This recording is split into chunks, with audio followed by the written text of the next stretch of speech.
Welcome to Your Health, where we explore the latest in health across the country. I'm Erica Cardenas. Summer is around the corner, and that means pool time. So today we're talking about the importance of swim safety. But before we dive into the details, let's take a look at what's coming up on the show. The number one thing you should do to prevent drownings, plus the best ways to set yourself up for a successful retirement and getting the smile of your dreams. All that and more coming up on Your Health. In the U.S., we have an average of 10 fatal drownings per day, which is why water safety is so important. We have advice from Bob Hubbard from Hubbard Family Swim School to keep you and your family safe this summer. According to U.S. drowning statistics, 23% of child drownings happen during a family gathering near a pool, and paying attention is key. One of the things that we get worried about, and the physicians do too, is inattention. So you're in the home, the kids are wandering, they're climbing all over the place. So making sure that you know where the kids are, and especially if you have a pool, that's where the risk comes in. And there's one thing you must always do to help prevent drownings at your home. The number one thing is to secure your pool. If you have a pool, you have to make sure you have it secure with a fence that locks and it's high enough and it's a good, solid fence. We know kids are climbers. They get over it, they get around it. 95+% of drownings occur due to breached barriers.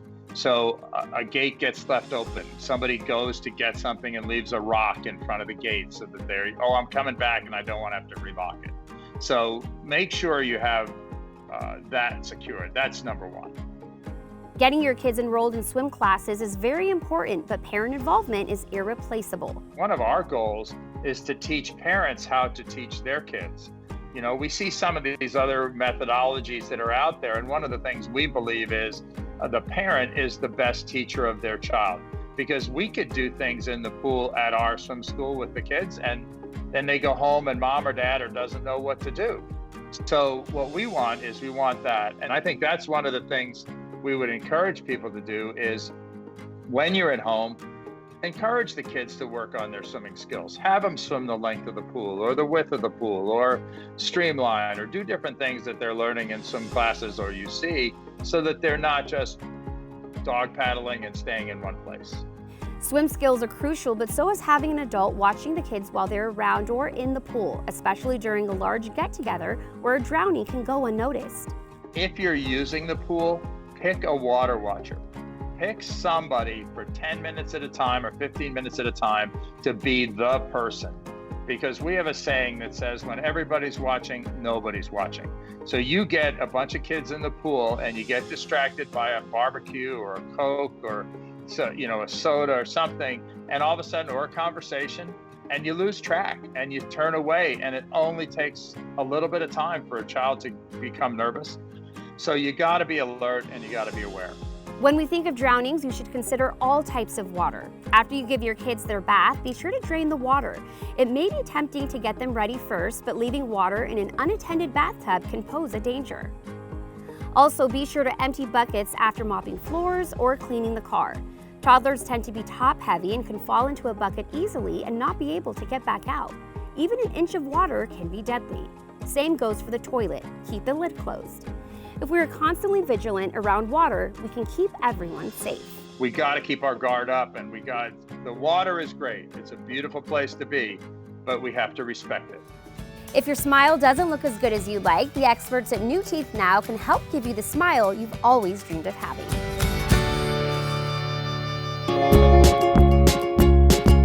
The main reason that I got into not only dentistry but oral surgery, not only is it my passion, but honestly the fact that we can really help patients in such an extreme way.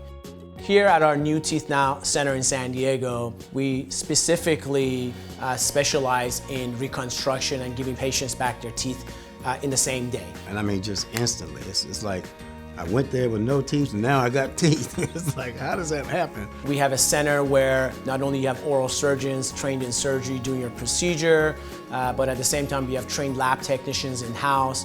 We have general anesthesiologists who help you with your anesthesia. And we're able to bring everything in-house to recreate patients' smiles. I don't have to worry. I mean, I can smile, I can laugh. I don't have to worry about a gap in my tooth or a crown falling out. It's brought me back, and I'm so thankful for that. Our specialty really is zygomatic implants. Zygomatic implants specifically have been around for many years, but it takes very specific training to be able to place these. And mainly, if you've been trained in oral maxillofacial surgery like I am, where you've done jaw fractures and cheekbone fractures, the implant itself specifically is placed actually in your cheekbone. And it's a very specific implant that bypasses the need for grafting procedures. This procedure allows us to really deliver teeth to patients who otherwise have been told they would never receive teeth in their life. Having new teeth now is a revelation, to be quite honest with you, from where it was to where I am now. The health issues I had have gone, and I feel a lot better in myself than I've ever done for many years. For people out there that have been told by their dentist that there's really no hope for them to get teeth, we are literally here to say that is not true. By having these specific implant procedures, we're literally able to deliver teeth to patients that have just been told it's not possible. I remember being in the dentist's office, and the lady said, one day you're gonna lose your teeth, because I had periodontal disease. And I was like, I'll just keep brushing them and, do all my maintenance, it'll be okay. It got more loose and more loose. Kept seeing the commercials saying, new teeth now, new teeth now. I was like, that's what I need now. Thanks to new teeth now, I love my smile. I don't even feel the different, and it's natural. And I'm always smiling, and I love it. The proof is right here. For our patients who have been apprehensive about coming back into dentistry, we want to tell you that we are the premier center to take care of you here. We want to make sure that we're well taken care of from the first minute you call us to the minute you come and meet us for a consultation. To me, it was just worth it. I have a smile, I have confidence, I'm more relaxed around people, I can talk and smile, and I just feel much better about myself. One of the best things you can do when it comes to water safety is to learn CPR. Check with your local community centers or the American Heart Association for classes. Stick around, there's more Your Health coming up. If you're worried about not being prepared for retirement, we have advice for you. And one organization helping the youth homeless population.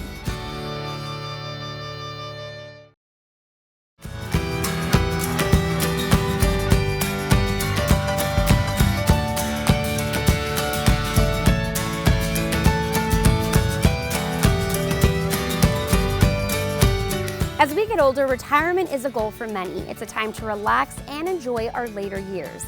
But being financially prepared is an important key to making your retirement the best it can be.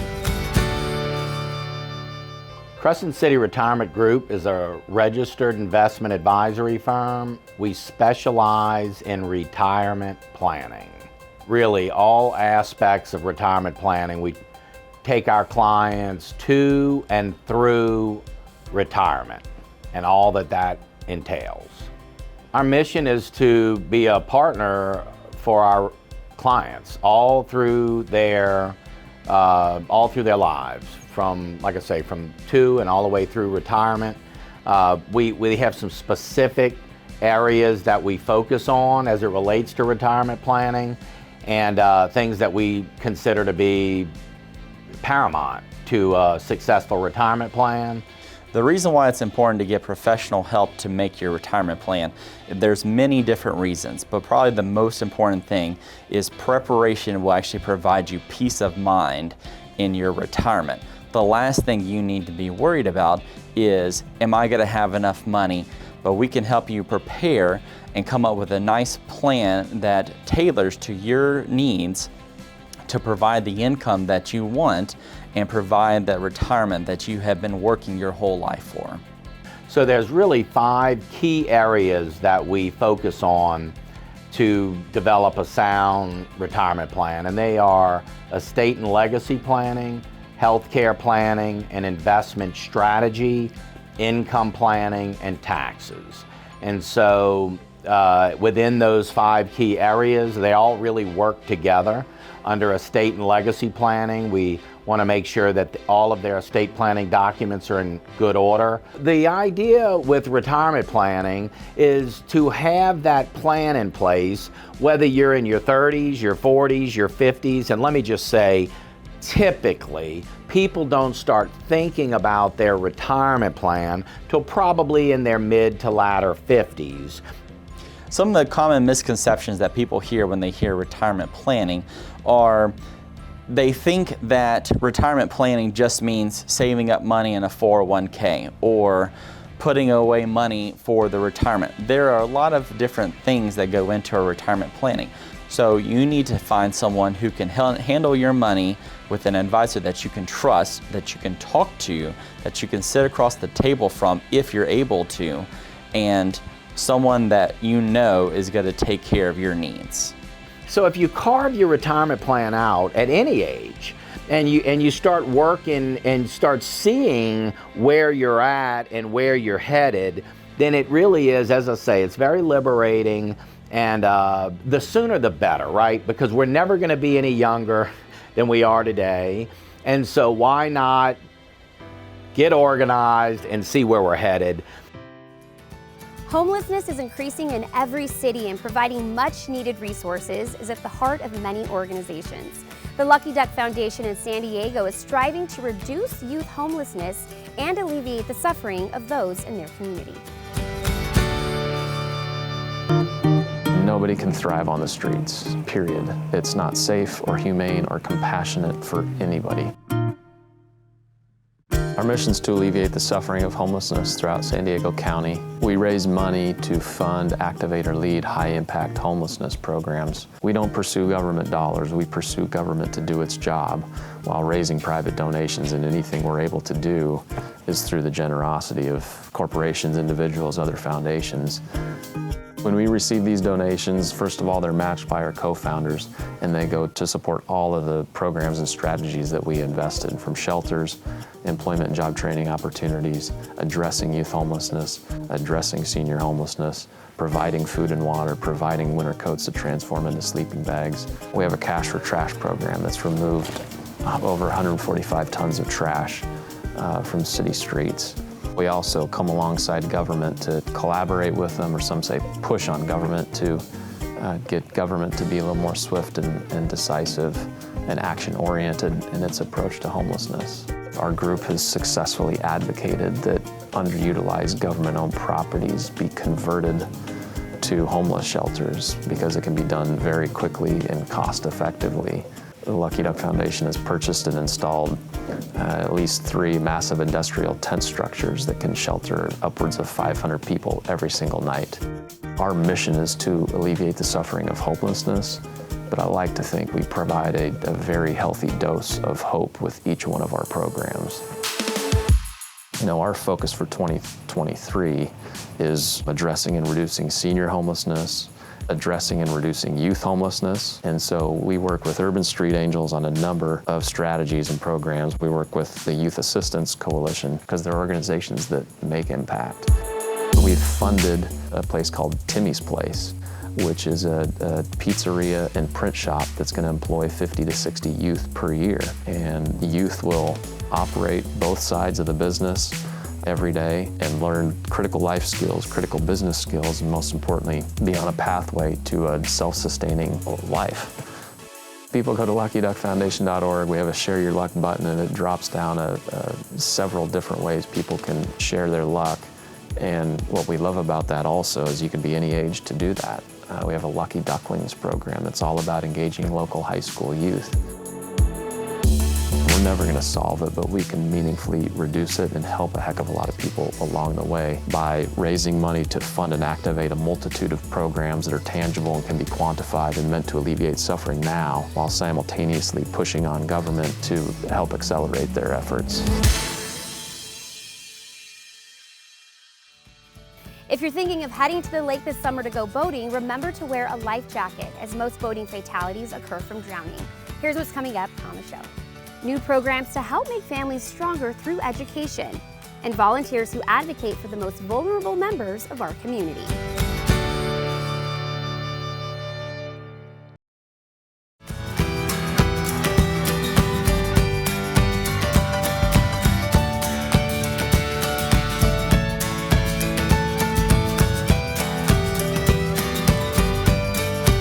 Education is at the heart of the East Bay Regional Coalition. They're protecting our youth and communities by providing prevention strategies for substance abuse and mental health awareness. Mental health awareness training is crucial to our communities. We're living in a society that we have a lot of people who struggle, and it's important for us to be able to identify those struggles and to have the tools to respond to the people having those struggles, whether it's a family member, it's a friend, a colleague, or just a stranger. The East Bay Regional Coalition has a multitude of mental health trainings, and now we've got one for aging adults and one for teens, and eventually we're looking to do one for parents. So whether it's something that you're experiencing yourself or it's something that you're seeing somebody else experience, I just think being equipped to handle those situations is vital, especially in today's environment. When asked who's a fit for these trainings, everybody's a fit for these trainings. What's really cool about this program is that it's mobile, so we can go anywhere and we come to you. One of the really important things too about mental health awareness is the stigma. What this tries to do is reduce that stigma, and if we can start going out and not being as judgmental and not placing these labels on people who are having struggles, we're going to be a much kinder community. So the InShape program is a prevention program designed for college-age students to look at their physical fitness and their physical lifestyle compared to also their alcohol consumption, nicotine usage, as well as it looks at their diet and how it all kind of correlates together. The program is a 45-minute informational session, whether it be virtual or in person, where participants will sit down with me, go through an educational piece on why they need to be living a healthy lifestyle. At the end of it, they'll sit down and create a goal plan and kind of evaluate where can they make improvements. The East Bay Regional Coalition has some great programs for families with teens. One example is the Strengthening Families program. It's an incredible class where we wind up teaching families how to communicate better with their youth and how the youth can actually get what they want out of life. The program is actually offered remotely, so you can actually do it from the comfort of your home. You don't have to come see us. All you have to do is wind up clicking a link. The program was designed for families with youth who are at risk, but what they found is that any family can wind up benefiting from the program. Like all of our programs, Strengthening Families is at no cost to any of the participants. When you wind up joining the class, you wind up clicking a link which will take you right into one of our Zoom sessions. You'll be able to meet other families who are also learning with you. What we wind up doing is we go through a number of exercises. We work on mindfulness, we practice the skills that we wind up learning. We're really trying to form a connection. It's not just a class. All families can struggle sometimes, so what we try to do is create a safe environment where families can come together and we can learn from each other. To access InShape or register for any of our virtual classes or any of our in-person classes, all you have to do is go to eastbayprevention.org, and from there you'll be able to find a good date and a time that works for you to take the class.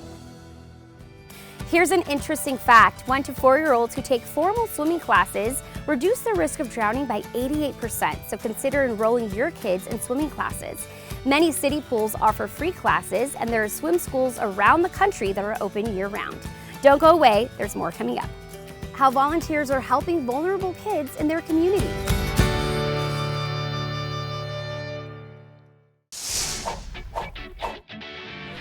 Enjoy local stories from your community in the form of videos, articles, podcasts, live streams, and more. Find it all only at yourview.com.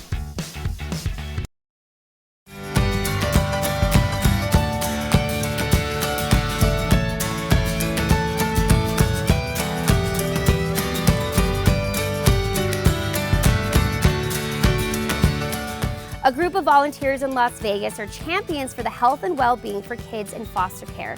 Let's take a look at their advocacy work.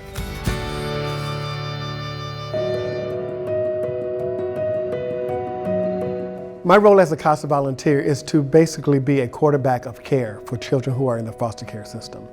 It is a situation, an opportunity for me to actually leverage my relationships with the courts, the teachers, the healthcare providers, and the parents to make whatever decisions that need to be made on behalf of the children who are in care, to do what is in the best interest for the child. CASA Las Vegas program was formed in 1980, and the need that it serves is really to promote advocacy for children living in foster care. There are approximately 3,200 kids living in foster care. They come from abuse and neglect and abandonment within their own homes. My role as a CASA volunteer, first and foremost, is to get to know the children as much as I can, like my own children if possible, and find out what their needs are. It could be academic needs, it could be some health needs, and try to advocate resources in their behalf. Children are assigned throughout the court process. So if a child is in the foster care system, they are eligible to receive care from a court-appointed special advocate.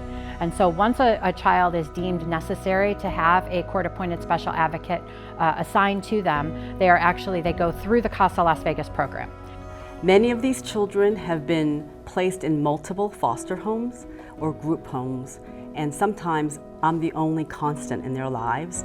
So when they're moved and I show up, they're happy to see me. The children are ages 0 to 18, and they are matched with a volunteer based on their individual preferences, their individual needs, and a good fit for those volunteers and for those children. My CASA kid's name is Deshaun, and he has impacted my life immeasurably. He's given me a sense of purpose. He's given me a reason to really get out and champion for not only him, but for all children that are in the foster care system. The impact itself can be felt in so many different ways, from helping them to achieve permanency, from helping them to reduce the number of placements while they happen to be in the foster care system, helping them thrive in a school environment, really just build confidence and understand that they have somebody there who cares about them and shows up just because they deserve to have somebody in their lives that's meaningful. It makes me very humbled to know that I have someone who just enjoys my company and looks forward to seeing me. When things don't go right at work or in the world, I can find solace going to spend time with my child because he doesn't care about that. I became a CASA volunteer wanting to impact the children's lives, but at some point I realized that they have made a difference in my own life by teaching me about resilience and their capacity to be happy when they have so little in their lives. We all want to be part of something that's larger than ourselves. Thanks for joining us on Your Health. We hope you have a happy and healthy day. See you next time.